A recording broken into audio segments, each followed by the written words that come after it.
नमस्कार, अनु cook and मेकर्समध्ये तुमचं स्वागत आहे। आज आपण बनवणार आहोत पनीर क्रिस्पी।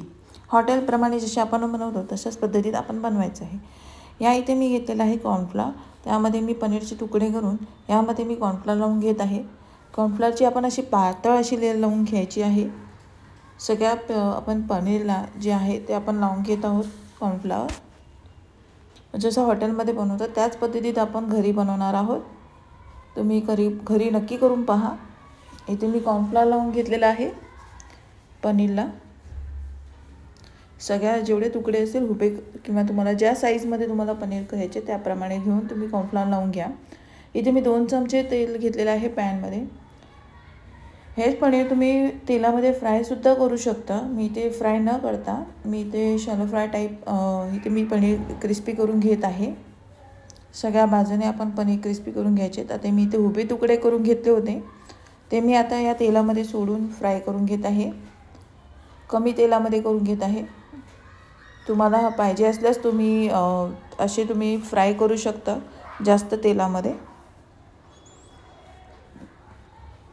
छान असे क्रिस्पी होतात कॉर्नफ्लोअर लावल्यामुळे। मध्य आचेवरच तुम्ही पनीर क्रिस्पी करून घ्या। छान असे क्रिस्पी होतात। आता मी दुसऱ्या बाजूने सुद्धा पलटून घेणार आहे।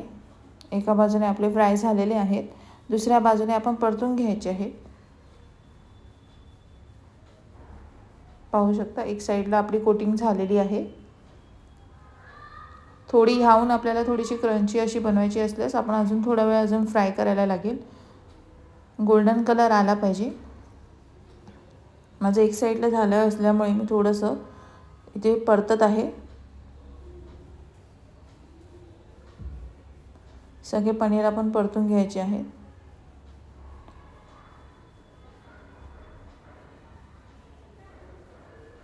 तुम्हाला तेलामध्ये डायरेक्ट फ्राय करून घ्यायचे तर लवकरात लवकर डायरेक्ट फ्रायही होऊ शकतात। मी इथे जास्त तेलामध्ये फ्राय न करता मी इथे पॅनमध्ये घेतलेलं आहे। पाहू शकता आपले कसे छान असे पनीर क्रिस्पी तयार होत आहे। आता दुसऱ्या बाजूने सुद्धा आपण परतून घेतलेला आहे। पाहू शकता एकदम गोल्डन असा रंग आलेला आहे। सगळ्या बाजूने आपण परतून घ्यायचे आहेत जेणेकरून सगळ्या बाजूने आपले पनीर आहे ते क्रिस्पी होतील। पाहू शकता अजून एकदा आपण परतून घेतलेले आहे। कसा छान असा रंग आलेला आहे गोल्डन। तुम्ही सुद्धा घरी नक्की करून पहा। खूप छान अशी चव येते घरी, बाहेरच्या हॉटेलप्रमाणे अशी चव येते।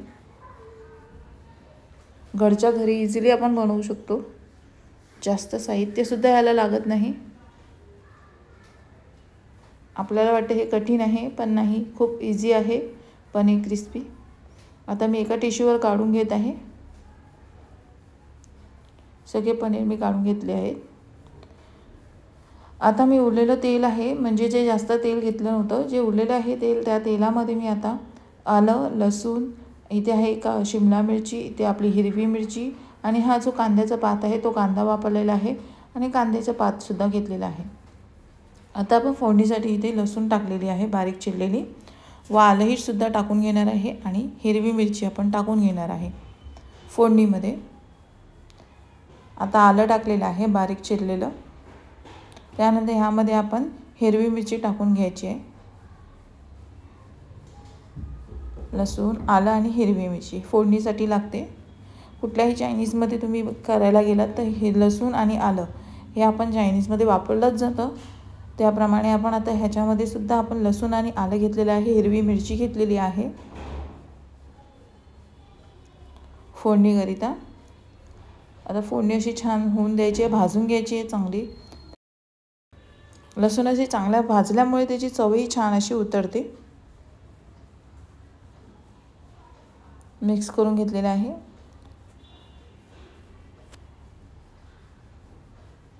यानंतर आपण चांगलं मिक्स करून घेऊ आणि नंतर ह्यामध्ये आपण कांद्याची पात आणि शिमला मिरची टाकून घ्यायची आहे।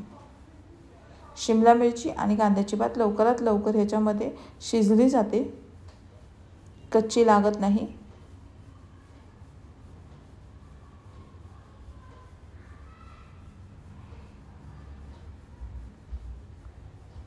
आता यामध्ये मी घेणार आहे कांद्याची पात टाकून घेते आणि शिमला मिरची टाकून घेणार आहे।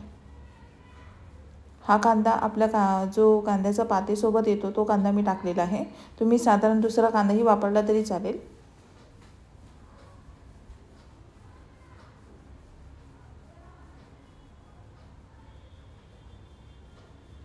सगळ्या बाजूने आता भाजून घ्यायचं आहे आपण।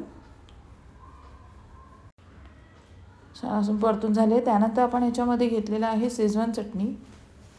साधारण मी 2 चमचे शेजवान चटणी यामध्ये वापरलेली आहे। त्यानंतर यामध्ये टाकलेला आहे रेड चिली सॉस। त्यानंतर रेड चिली सॉस 1 चमचा टाकलेला आहे।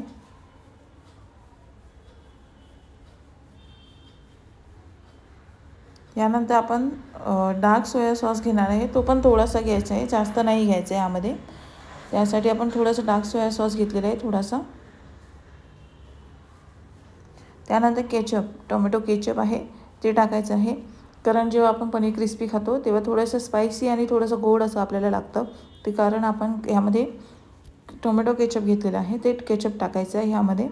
साधारण 1 चमचा म्हणून थोडंसं टाकलं तरी चालेल जास्त।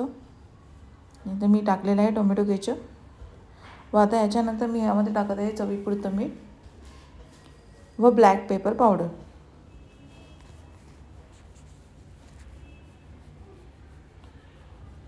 नंतर ब्लॅक पेपर पावडर टाकून घ्यायचे यामध्ये आपण। त्यानंतर आपण सगळं मिश्रण एकत्र करून घ्यायचं आहे। सगळ्या गोष्टी आपण परतून घ्यायच्या ह्या। हे मिश्रण आता एकत्र करून घेऊया आपण। त्यानंतर त्याची ग्रेव्ही होण्यासाठी आपण यामध्ये कॉर्नफ्लॉवर वापरत आहोत। ते थोडंसं घट्टसर असं होतं, त्यामुळे आता मी उरलेलं जे आहे त्याच्यामध्ये कॉर्नफ्लॉवर त्यामध्ये पाणी टाकून मी इथे ग्रेव्ही बनवण्यासाठी मी ते कॉर्नफ्लॉवर टाकलेलं आहे पाण्यामध्ये मिक्स करून। कॉर्नफ्लॉवरचं पीठ थोडं कमीच वापरा, कारण जेव्हा पाणी ॲड करतो त्याच्यामध्ये तेव्हा ते घट्टच होत जातं। त्याची ग्रेव्ही जी आहे ती घट्ट होत जाते। त्यासाठी इथे मी पाणी टाकून घेतलेलं आहे थोडंसं एक्स्ट्रा। आता हे आपण एकत्र करून घ्यायचं मिक्स। यामध्ये मी थोडंसं ह्यानंतर अजून एकदा मी शेजवान चटणी ॲड केलेली आहे थोडीशी, 1 चमचा स्पायसी होण्यासाठी।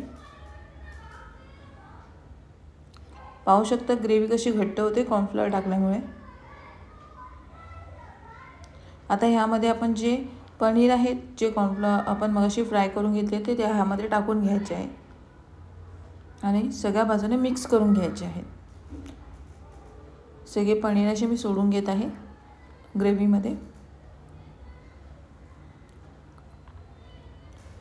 पाहू शकता आपले पनीर किती छान असे क्रिस्पी आहेत। गोल्डन असा रंग आलेला आहे पनीरला। ते आता आपण छान असं मिश्रण एकत्र करून घ्यायचं आहे।